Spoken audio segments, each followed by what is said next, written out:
In the heart of old Jaipur, where the scent of marigolds and street food mingled in the air, lived a young sculptor named Kaelen. His hands were blessed with a rare talent. He could breathe life into clay, shaping it into forms so exquisite they seemed to whisper stories of their own.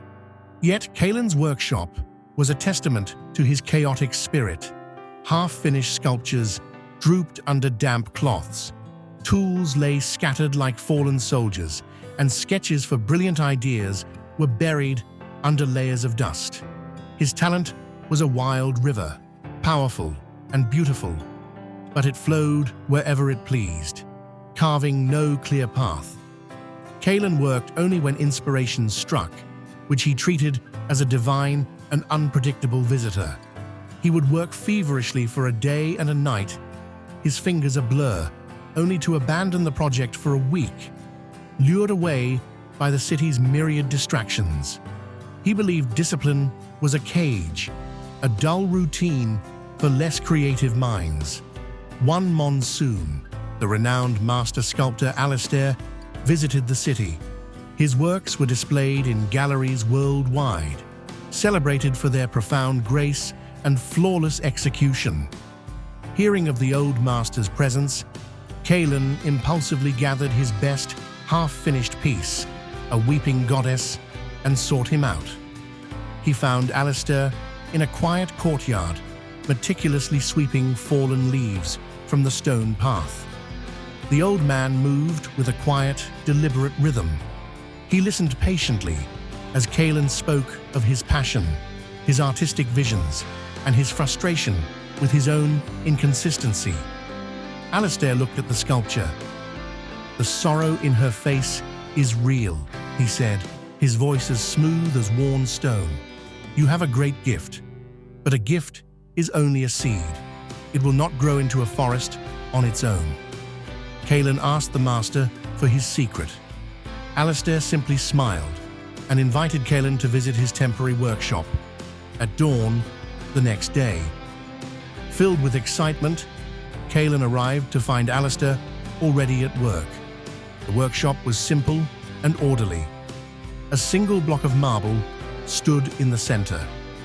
Alistair was not sculpting, but sharpening his chisels, each stroke precise and measured.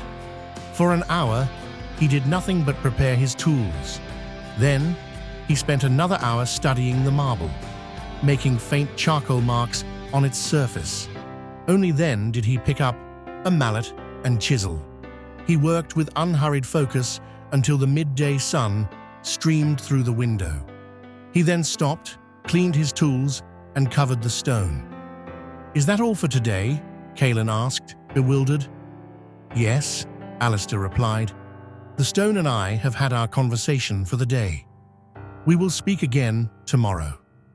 Kaelen visited every morning. The routine was always the same. Sharpen the tools, study the stone, work with focused intent, and then stop. Alistair never seemed to wait for inspiration.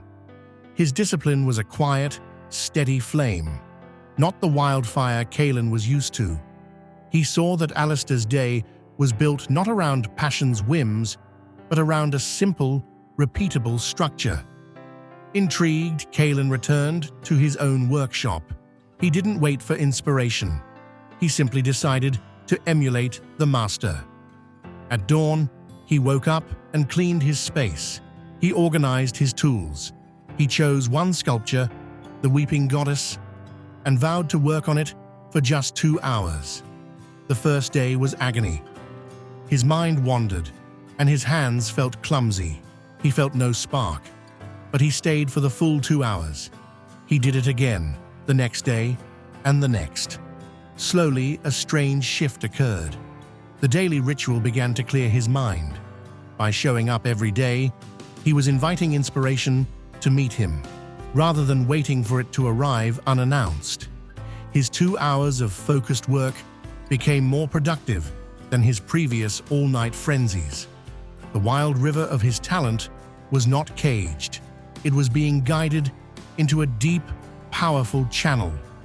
The Weeping Goddess was finally completed, her form more moving and perfect than anything he had ever created. He had not sacrificed his creativity. He had given it the structure it needed to flourish. Discipline, Kaelen realized, was not the enemy of art. It was the sculptor's most essential tool, the gentle, persistent force that chips away the unnecessary, revealing the masterpiece within. It was the daily act of showing up, not for the muse, but for the work itself.